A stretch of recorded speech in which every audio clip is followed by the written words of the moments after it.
আসসালামু আলাইকুম রহমতুল্লাহি ওবরকাতুহু। এখন আমরা এই ভিডিওতে একটি হাদিস সম্পর্কে জানব, যা শিক্ষিত কুকুর সম্পর্কে। তো সাহাবী ইবনে ওমর রাদিয়াল্লাহু তাআলা আনহু থেকে বর্ণিত যে রাসূলুল্লাহ সাল্লাল্লাহু আলাইহি সাল্লাম বলেছেন, যে ব্যক্তি শিকার করা বা গবাদি পশু পাহারা দেওয়া অথবা শস্যক্ষেত পাহারা দেওয়ার উদ্দেশ্য ছাড়া কুকুর লালন পালন করে, প্রতিদিন ওই ব্যক্তির 2 কিরাত পরিমাণ নেকি হ্রাস পায়। হাদিসটি রয়েছে তিরমিজি, হাদিস সংখ্যা 1487। এছাড়া অন্য একটি হাদিসে আছে যে 1 কিরাত হলো উহুদ পাহাড় সম পরিমাণ। এই হাদিসটি রয়েছে মুসনাদে আহমদ, হাদিস সংখ্যা 4650। তো আমরা এই হাদিস থেকে জানতে পারি যে কুকুর পোষা বৈধ, অর্থাৎ কুকুর পোষা যাবে, কিন্তু সেই কুকুরকে হতে হবে প্রশিক্ষিত, অর্থাৎ ট্রেনার কুকুর বলা যায়, অর্থাৎ ট্রেনার ডগ যেগুলো, অর্থাৎ প্রশিক্ষিত কুকুর যেগুলোকে সুশিক্ষা দেওয়া হয়েছে, সেই কুকুর পোষা যাবে। কিন্তু তারপরেও শর্ত রয়েছে যে কুকুর অবশ্যই পোষা যাবে, কিন্তু কুকুরের জন্য পৃথক বাড়ি নির্মাণ করতে হবে। অর্থাৎ পৃথক বাড়ি বলতে কুকুরের থাকার জন্য পৃথক একটা ছোট্ট একটা বাড়ি তার জন্য করতে হবে, যা আসল বাসভূমি থেকে কিছুটা পৃথক হবে, মানে আসল বাসভূমি থেকে কিছুটা দূরত্বেও থাকবে।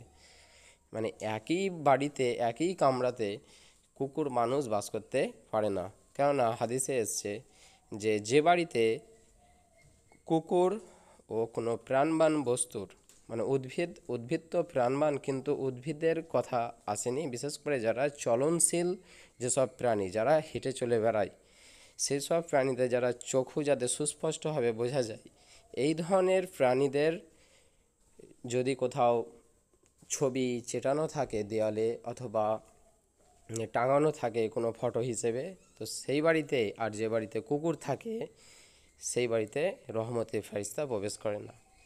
এখানে ভালো করে জানতে হবে যে রহমতের ফেরেশতা প্রবেশ করে না, অর্থাৎ বাকি যেসব ফেরেশতা রয়েছে তারা অবশ্যই প্রবেশ করবে। অর্থাৎ এই নয় যে আমার সাথে কুকুর রেখে দিলাম মানে আমার আজীবন মৃত্যুই হবে না, কোনো ফেরেশতা আসবে না, তা কিন্তু নয়। অর্থাৎ এখানে বলা হয়েছে রহমতের ফেরেশতা প্রবেশ করবে না যে বাড়িতে এই প্রাণবান বস্তুর ছবি অথবা কুকুর থাকে।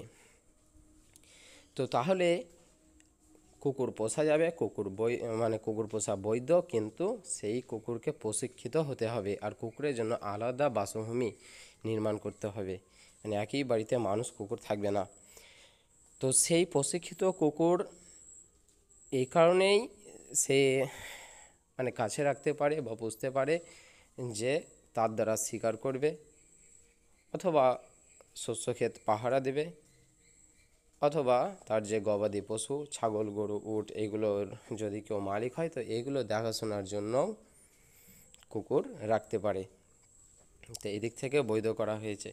আর একটা বিষয় জানিয়ে দেওয়া হোক এখানে, যে এখানে শিকার করা বলতে কী বোঝানো হয়েছে। হ্যাঁ, ওই প্রশিক্ষিত কুকুরের মালিক যদি বিসমিল্লাহ বলে ছেড়ে দেয়, আর তাকে যেহেতু প্রশিক্ষিত, তাকে যদি বলা হয় যাও ওই মুরগিটা ধরে আনো, তো ওই মুরগি যদি সে ধরে আনে জিন্দা অবস্থায়, আর সে তাকে যদি ভক্ষণ না করে, অর্থাৎ মুরগিটার কোনো অংশ সে খায়নি বা কোনো অংশে আঘাত করেনি, মানে জ্যান্ত অবস্থায় ধরে নিয়ে এসছে, তবে ওই মুরগি অবশ্যই মানে হালাল।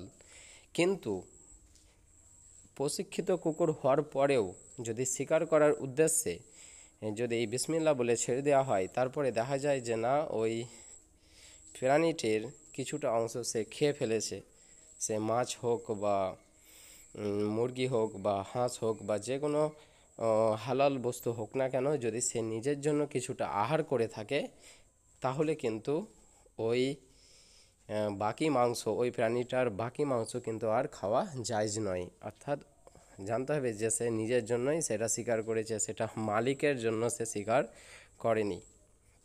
আর এটাও আছে হাদিসে যে কুকুর কোনো বস্তুতে যদি মুখ লাগায় তা সেই বস্তুটা বিশেষ করে 7 বার ধৌত করতে এবং 8ম বার মাটি দিয়ে পরিষ্কার করে নেওয়ার কথা এসেছে। তো তাহলে এখানে বোঝা যাচ্ছে যে প্রশিক্ষিত কুকুরের দ্বারা শিকার করা যাবে যদি সে ওই শিকারটিকে মানে শিকারি বস্তুটাকে যদি সে আঘাত না পৌঁছায়, আঘাত যদি না পৌঁছায়, যদি সে ধরে আনে, তো ওই বস্তুটা মানে ভক্ষণ করা যাবে হালাল হিসেবে, যেহেতু এটা প্রশিক্ষিত কুকুর। তো আমরা এখান থেকে জানতে পারছি যে কুকুর পোষা ইসলামে কিন্তু একদমই যে নাজায়েজ তা কিন্তু বলা হয়নি, অর্থাৎ কুকুর পোষা জায়েজ, কিন্তু প্রশিক্ষিত হতে হবে। আর যদি প্রশিক্ষিত কুকুর যদি না হয়, আর যদি কোনো সাধারণ কুকুর কেউ যদি বাড়িতে পোষে, তো প্রত্যেক দিন এই পোষার কারণেই প্রত্যেক দিন ওই ব্যক্তির 2 কিরাত সমতুল্য নেকি বা সওয়াব কাটা যায়। আর 1 কিরাত কি? 1 কিরাত হচ্ছে উহুদ পাহাড় পরিমাণ সমতুল্য। তাহলে উহুদ পাহাড় পরিমাণ সমতুল্য, সেরকম 2 উহুদ পাহাড় পরিমাণ সমতুল্য ওই ব্যক্তির প্রত্যেক দিন সওয়াব কাটা যায়, যে ব্যক্তির এই প্রশিক্ষিত কুকুর না পোষে, যে সাধারণ কুকুর পোষে। তো আমাদেরকে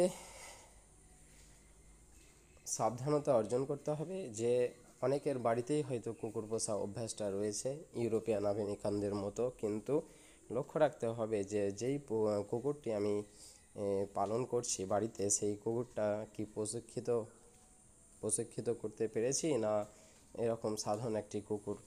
যদি প্রশিক্ষিত কুকুর হয় তো তার এখানে মানে তার যে সওয়াব সেটা তো কাটা যাবে না, আর প্রশিক্ষিত কুকুরকে সে কাজে লাগাতেও পারবে। আর কিন্তু লক্ষ্য রাখতে হবে যেন একই বাসভূমিতে কুকুর আর মানুষ যেন না থাকে। অর্থাৎ আমরা এটাও জানি যে কুকুর থেকে বিভিন্ন ধরনের রোগ মানব দেহে প্রবেশ করতে পারে, তাই আমাদেরকে সচেতন করা হয়েছে। এছাড়াও আরও অনেক হাদিস রয়েছে যে কুকুর ইসলামে এভাবে নিষিদ্ধ হওয়ার কারণ কি, যে যখন বিড়ালকে কিন্তু অপবিত্র হিসেবে নির্বাচন করা হয় না বা দেখা হয় না। বিড়াল কিন্তু হজরত মুহাম্মদ সাল্লাল্লাহু আলাইহি ওয়াসাল্লাম বলেছে যে বিড়াল হলো তোমাদের মতোই বসবাসকারী এক পবিত্র প্রাণী, অর্থাৎ বিড়ালের জুটো খাওয়া, বিড়ালের সাথে একসাথে বসবাস করা বৈধ। কিন্তু অন্য একটা হাদিসে এসছে যে বিড়াল বা কুকুরের বিক্রয় মূল্য দ্বারা গ্রহণ করা টাকা কিন্তু আবার হারাম, অর্থাৎ বিড়াল কুকুর এইগুলো কিন্তু বিক্রয় বস্তু নয়। যদিও এখনকার সমাজে এক শ্রেণীর মানুষই আছে হয়তো যারা কুকুর বা বিড়াল হয়তো মূল্য গ্রহণ করে থাকে, এটা ঠিক হবে না। আর কুকুর বা বিড়ালের মাংসও কিন্তু হালাল নয়। কুকুর বা বিড়াল এগুলো পোষা গেলেও এদের মাংস কিন্তু হালাল নয়। অর্থাৎ যেসব প্রাণী বিশেষ করে নখ দিয়ে শিকার করে, সেই সব প্রাণীর গোশত খাওয়া ইসলামে নাজায়েজ করা হয়েছে। মানে বিশেষ করে যারা হিংস্র প্রাণীরা কখনো ইসলামে হালাল খাদ্যবস্তু হতে পারে না। যেরকম কাক,